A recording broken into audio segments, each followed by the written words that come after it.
good afternoon. It is December 23rd. It's a Wednesday, and we're 2 days to Christmas.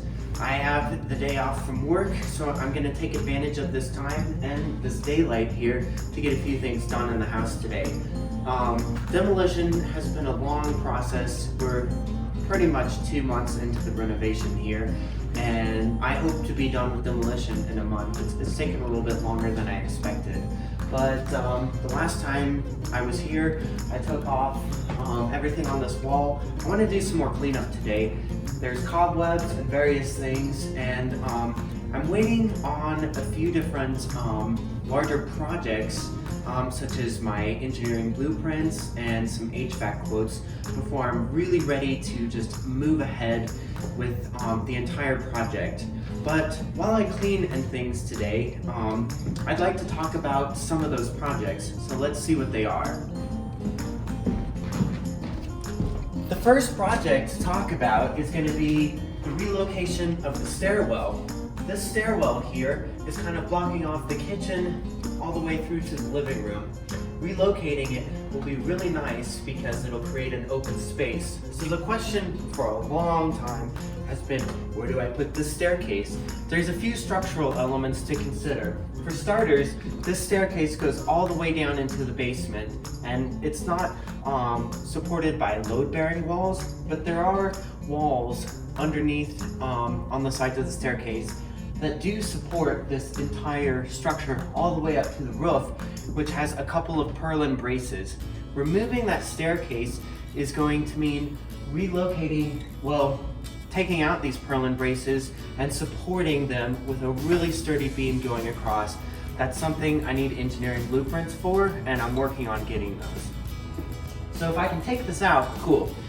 That's half the problem. The other half of the problem is, where do I put the staircase once I've taken it out? And after a lot of consideration, I finally decided on putting the staircase over here. This has a few advantages at the same time as it does some structural challenges. So the entrance to the staircase will be right here. That way it's parallel to the dining room. And you will walk in and go down. This wall right here is a load-bearing wall. At least for the ceiling joists. And this wall, which is the front side of the closets and some infrastructure, has purlin braces coming down from the ceiling, so it's also load-bearing. Another interesting point that I didn't consider, but my structural engineer pointed out, is that these joists coming across are actually the members of the house that keep the roof from collapsing down on itself when you bear load on the roof. So if there's a bunch of snow, these cross members are actually holding everything into a nice triangle shape. If I cut it out and put a stairwell in the middle, suddenly these joists don't have that cross structural support. So that'll need to be reinforced a little bit. We're working on a plan for it. It should be doable, but it's just something I didn't consider. And the reason I want to cut those ceiling joists out is so I can vault the ceiling above the stairs all the way to the roof line and put in a couple of skylights. That'll give the option for light to enter all the way from up top into the dining room and into the basement stairs below. I'll show you what I'm talking about. Once the stairs are relocated to this section of the house over here and supported, skylights all the way up to the roof, we'll have some options for letting that light into the dining room. So what I proposed to my structural engineer is that the king stud is put up across the top here, and then there's a half wall.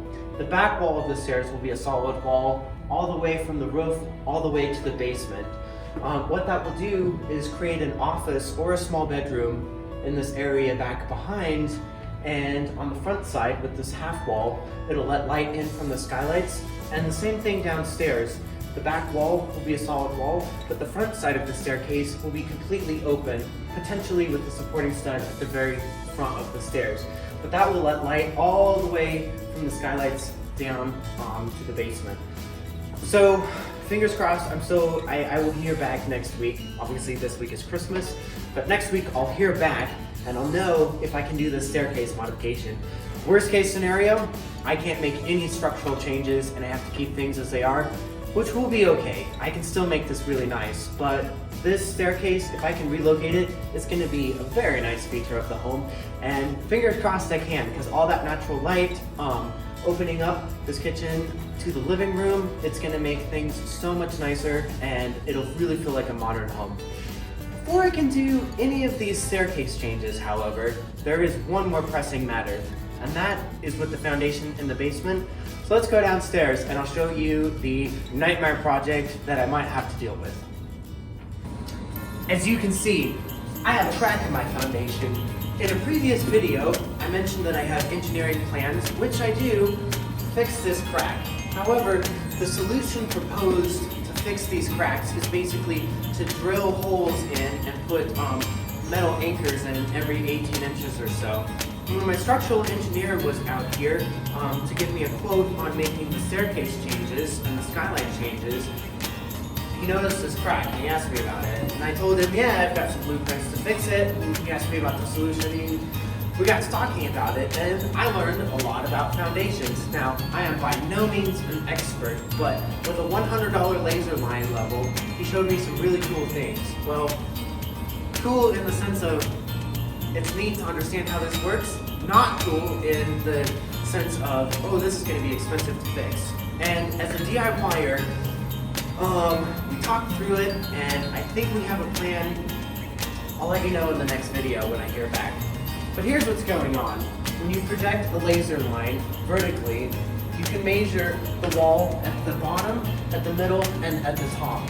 And when we measured it, there was about a 3-inch difference from the bottom to the top.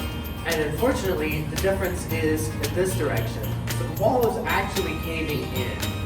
And what this means with a crack like this pyramidal crack is it could be fine. I mean, the house has been here since '57. It's been here 63 years. So it could be fine. On the other hand, it could eventually lead to structural failure. It's in the moderate category of foundation cracking, but it's still something that should be fixed. So how do you fix a big old crack like this? Well, it's a pretty involved process, and it's expensive. Tens of thousands of dollars if you have a crew come in and do it. But a lot of that cost is definitely going to be labor. So the problem here is the expansive soil from the outside and potentially bad drainage decades before I bought the home led to a situation where the soil was getting saturated, it was expanding, and it was pushing in on this wall. Drainage is really important for foundations. You want a proper grade so that any water runoff is moved away from the house. If you have water sitting and soaking down into the foundation, you're gonna get problems like this. So the solution is to put braces, almost like I-beams. I've seen square metal posts. There's even some C-braces. There's a variety of solutions out there. But the idea is to anchor a post down at the wall and then put it up against this wall. And then the system connects with these ceiling joists.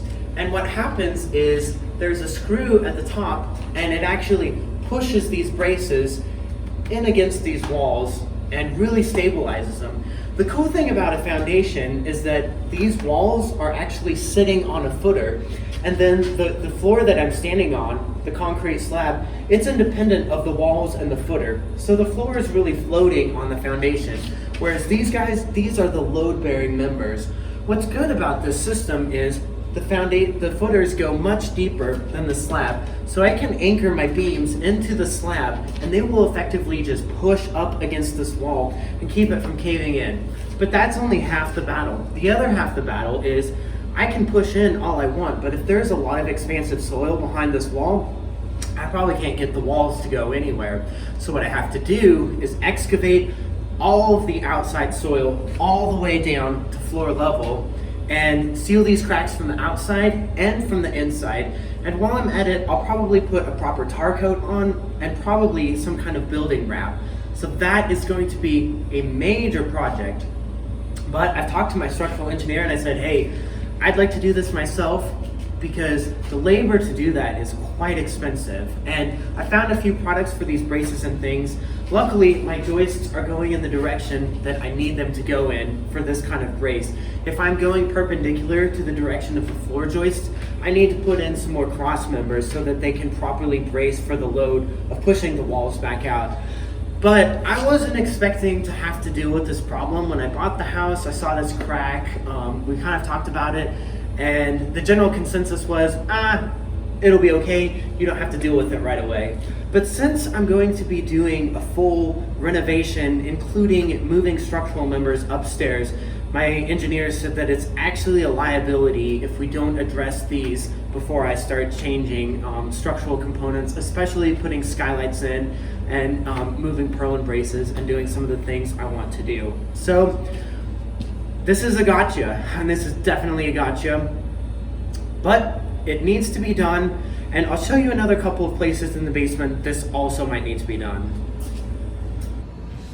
If you recall, during, I don't know, week 2 or 3 of the demo, if you've been watching this series, you'll remember when Charlie discovered this crack back here.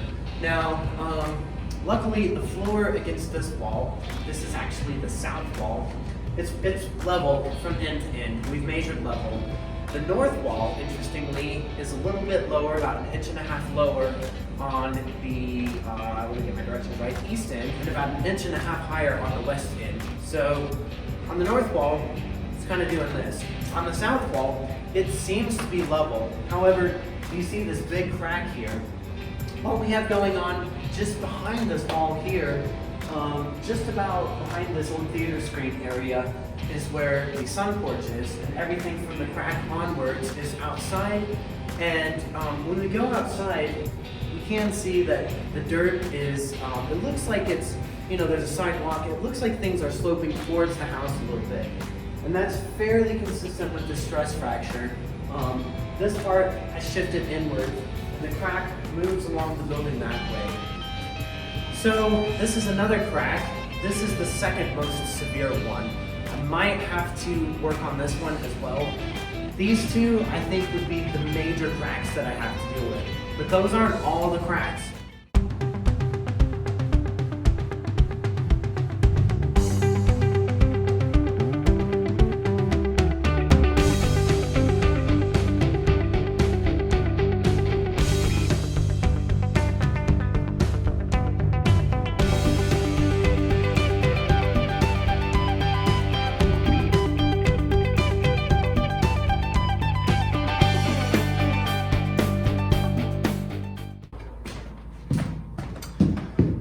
Almost done cleaning up these masonry anchors. I don't know that this was totally necessary, but it's super quick, and I'm not going to have any problems with a nail sticking up when I'm framing.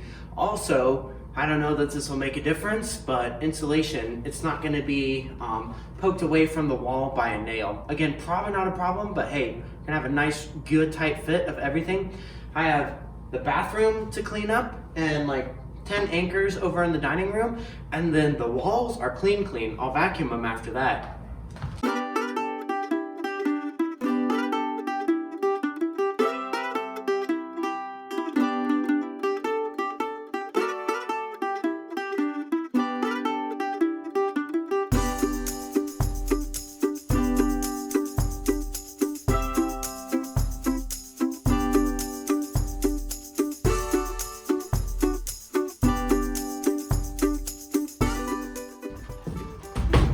There's a few anchors I missed on this wall, and then I should be done. Let's get going.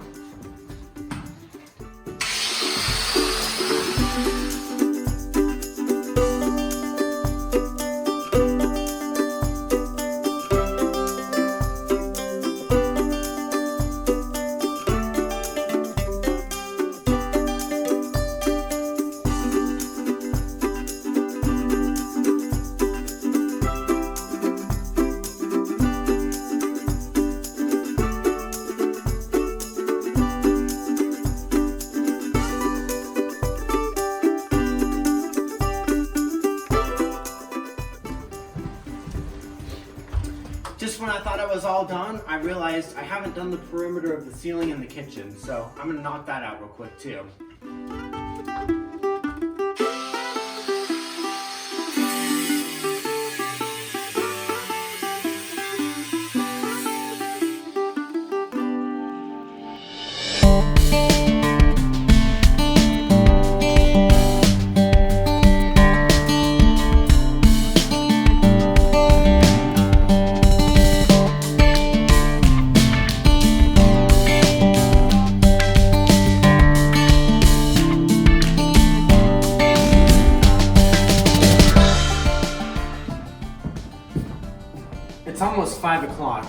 as you can see, it's getting pretty dark in here. Obviously, it's the 23rd of December, so we're pretty much right at the winter solstice. So, of course, the days are short, but with all these gray walls and no lights, it's pretty dark in here. And although I have some of my work lights on, you can see it's not a lot of light. I mentioned in a previous video that I picked up one of those socket mounted LED lights with a LED in 3 different directions. I'm gonna try to put that either up here or in this bedroom tonight and see if I can get some light just casting out in all directions of my work area. While I do that, I'm gonna rip off some of the remaining electrical wires that are attached to these furring strips. Those are really the final masonry anchors. I've got about 1, 2, 3, 4, 5, about 6 of them to do. So that'll be really quick, but that's next. When dealing with anything electrical, one of the most important things to check is the power properly off.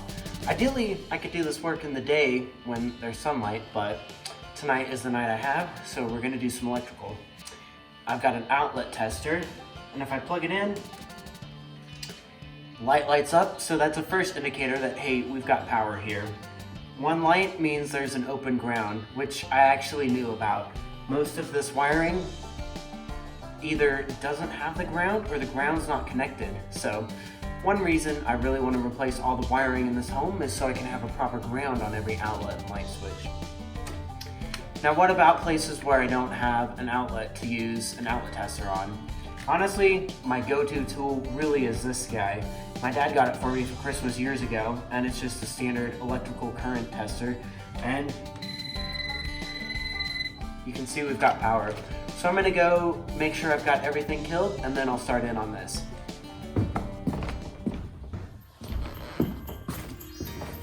Okay, I flipped the switch that I believe is the circuit for this room.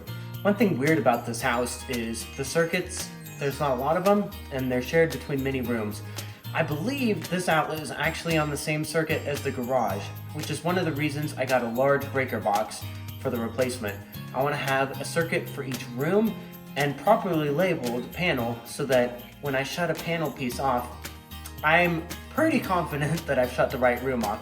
It's still important to check no matter what you're doing with one of these, but I'm just trying to future-proof the home and make things a little more organized.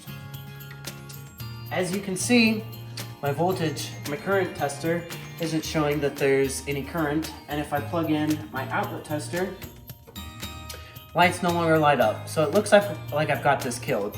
I am going to set up a work LED, and then I'm going to start taking some of these electrical pieces out. Well, as you can see, it's already dark outside, and it only took me 5 minutes to set up this light.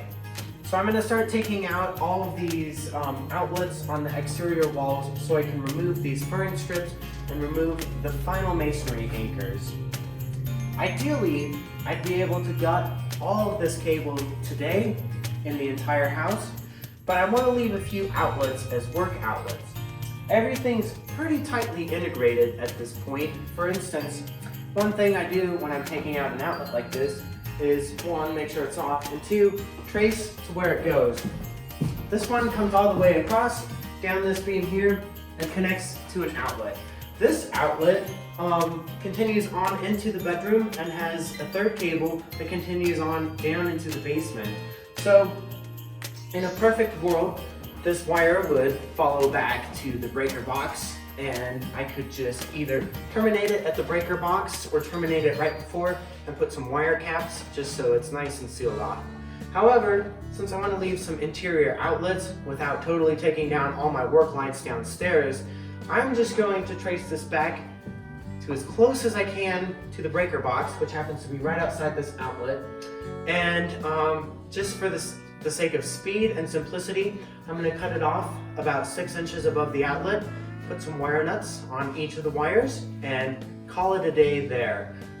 There's only 6 of these on the exterior walls, so that's how I'm going to do them.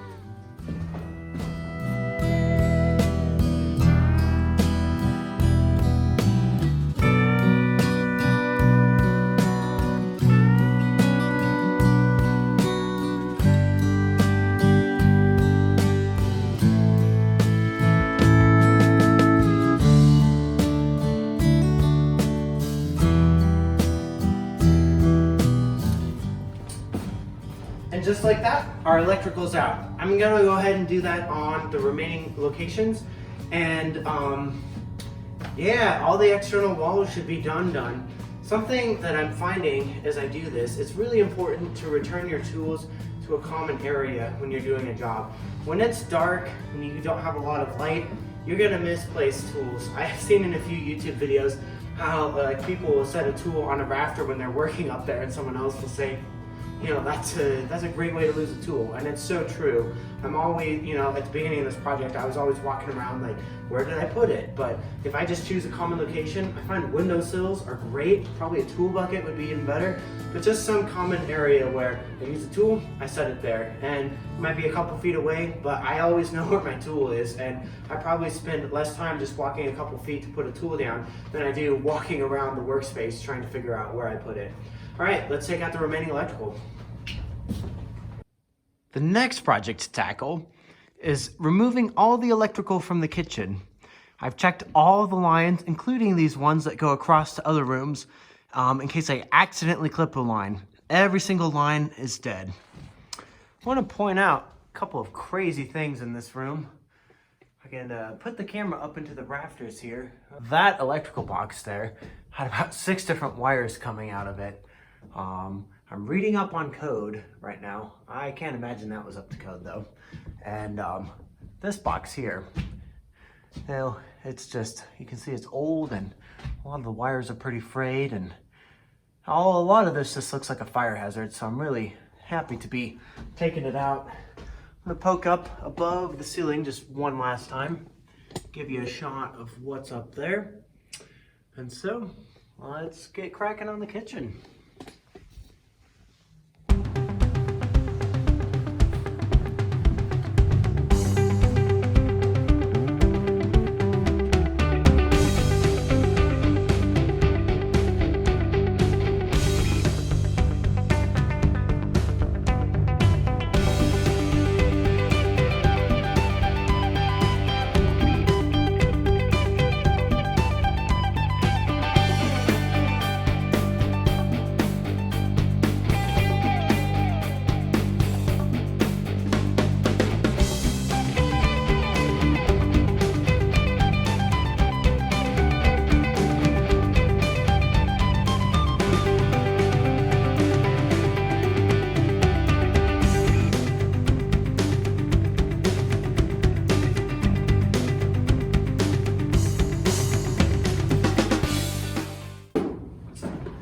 All right, well, success.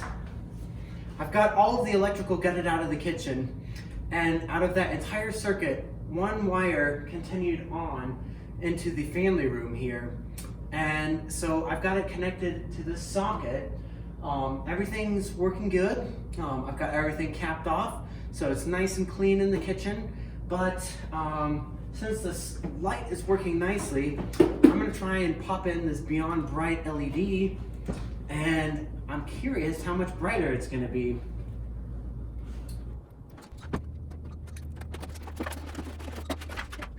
Give you a close-up of that. It's quite the piece of apparatus, so curious to see how she works.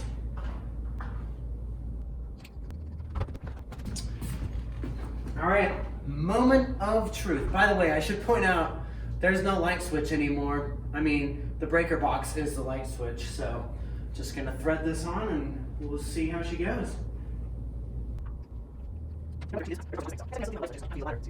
Access it. All right, moment of truth. 3, 2, 1. Woo! Okay, that is actually really bright. Wow. Yeah, that'll work, huh? That's a good construction light. Alrighty, I'm gonna continue cleaning up. I don't even know what time it is, but I'm gonna do a little bit more electrical, pull off the furring strips that I missed from earlier, and evaluate what time it is, and see what else I can do tonight.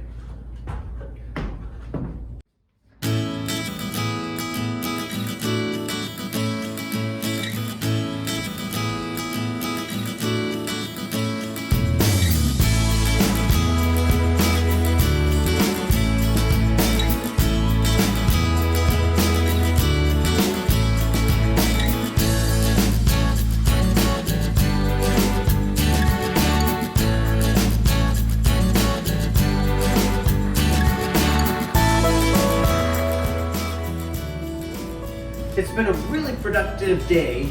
Today marks the start of week 8, and I'm calling it a night. But I got a lot of stuff done today. I got some electrical ripped out. I got all these walls, all of the walls cleaned up. A lot of the furring strips ripped out. There's only a couple in the bedroom left.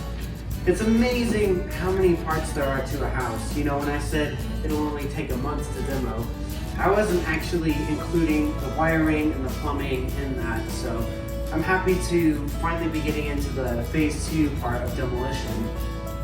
I also got this really bright LED installed, and this thing has been fantastic. I might get one more for the other end of the house, but honestly, between this and one more, I think that's going to be enough lighting to complete the project. What's great about these things is they're 25 bucks. You know, you can get some really bright LEDs that have a tripod and all of that, but one of those is usually 100 bucks. I think this is going to be better. I've got some light sockets. Of course, I'm going to need to replace them, but I plan to do that in phases. Once I get canister lights over here, I can shift to replacing the electrical over there. So it's going to be a room by room basis. Everything's going to be really nicely organized.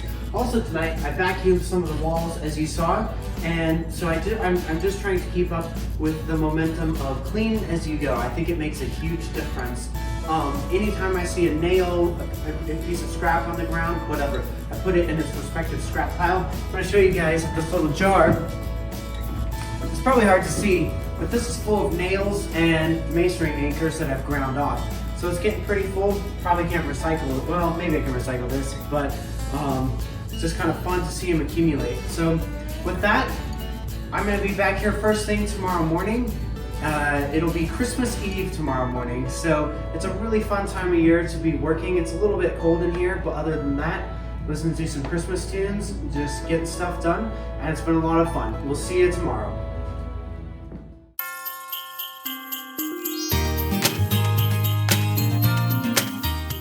I've really been enjoying this clock that has a humidity gauge and, most importantly, a thermometer in it. It gets pretty cold out here, so when you've got a bunch of equipment on, it's nice to know what time is it and how cold is it.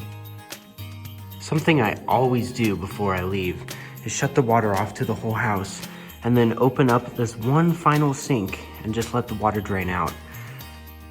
I do like to keep my water system drained as much as possible when I'm gone, even though I keep the furnace on, and I keep every electrical circuit off, except for the furnace, just to try to mitigate any potential problems.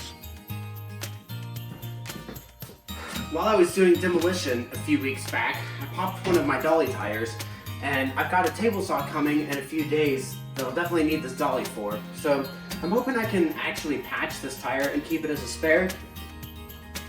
But for today, I have an actual spare. So let's put it on.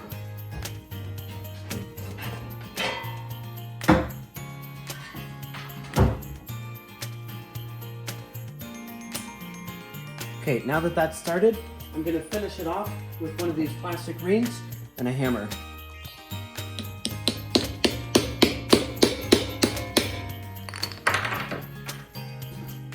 Alright, well that was quick and easy. It's fixed, and I might have got it on a bit snug, but it's gonna be perfectly fine and it's not gonna go anywhere. One by one, the toys are starting to arrive. The first tool arrived, I guess while I was out at my folks' place for Christmas, but I got a small 9-inch bandsaw. It's a tabletop unit. It even has a handle on it, but I heard it's a great small bandsaw. It won't, you know, do everything a floor sanding bandsaw will, but for what I need in this shop, and especially in this space, I can store it out of the way when I'm not using it, put it on my workbench when I need to cut something. It has a fence, and all the things I would need. It even has a small miter gauge, so if I need to cut angles and things on a bandsaw. I think this is going to be a fantastic unit. Table saw is coming in a few days. I'm going to need some help to move that, so call me if you're in the area. And a drill press, a small benchtop drill press as well. So I got some good sales, year-end sales on those things, so hopefully they come soon.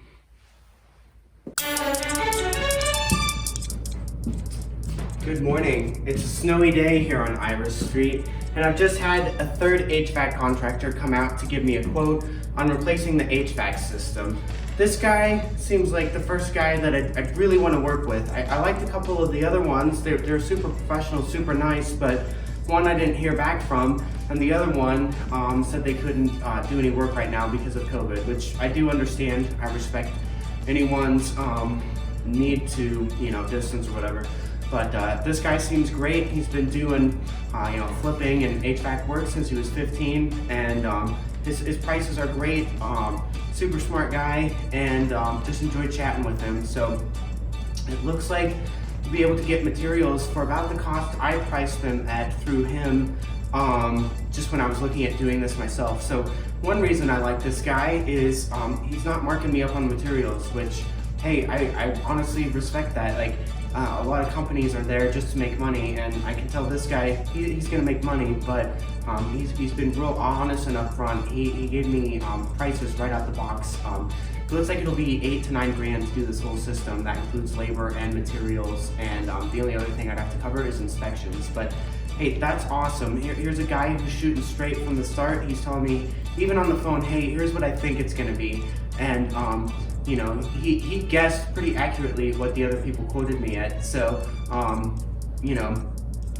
hey, like, this is my first time. Could be terrible, but I trust the guy, and it looks like we're gonna start moving on things. So tomorrow, he's gonna come in and start demoing my current system. We talked about some of the structural changes I'm gonna do, relocating the stairs, but since so many of the walls really aren't gonna change, he can actually come in, and as soon as Wednesday, which will be the beginning of week 9, New Year's Eve, a day before New Year's Eve. Anyways, whatever, Wednesday, the beginning of week 9, he'll start putting in that new system. By 2021, I very likely might have a brand new furnace and AC system in here. So this guy's ready to move, and you know what? His prices are great. He's ready to move. It's not gonna impact the other work I'm gonna be doing. So I said, let's pull the trigger. So I'll have an update tomorrow. I'm gonna sign the paperwork tonight, make sure everything does look good. I don't wanna just jump into this without double checking things, but things are looking good. So let's see if we have some HVAC demo tomorrow.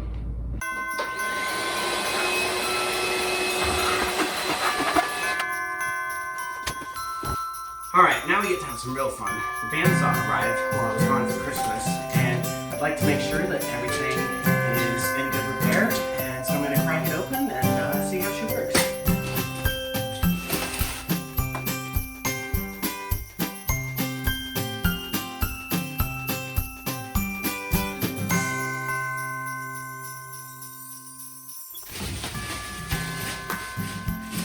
So, as you can see, this is the Grizzly G0803C,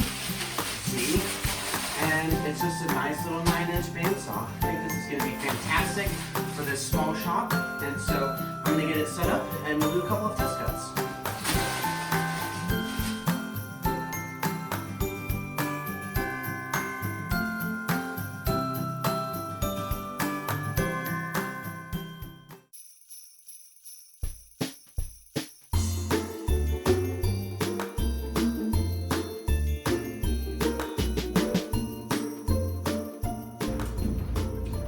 Good morning. It's December 29th, today, a Tuesday, and my HVAC guy is coming out to drop off all of the HVAC materials. So this is going to be the air conditioning unit, the blower, the furnace, all the ducting, everything we need to complete this project.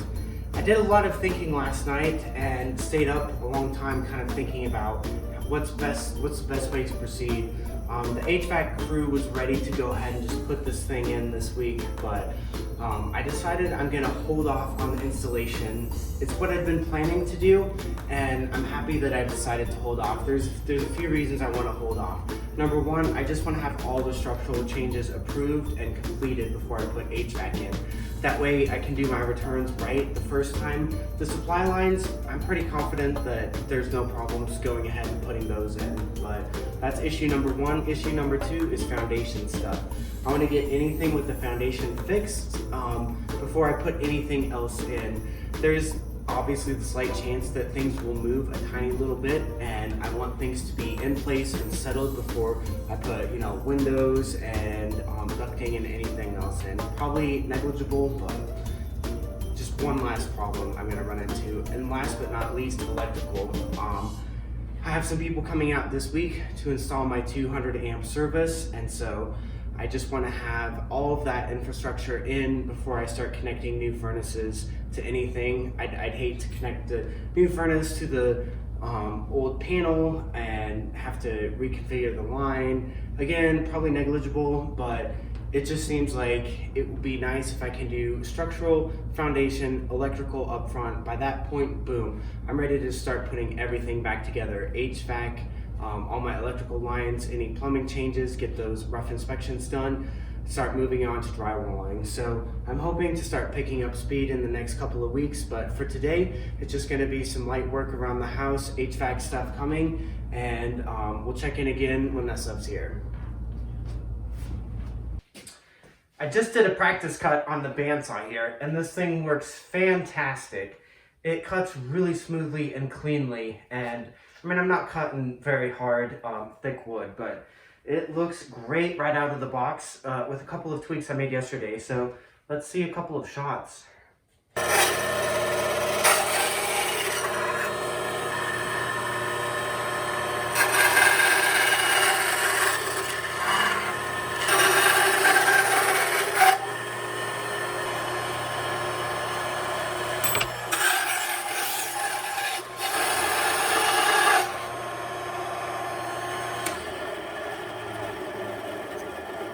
Again, this is pretty soft wood, but it's doing a beautiful job so far. So I think this is going to be a great bandsaw, perfect size bandsaw for this shop.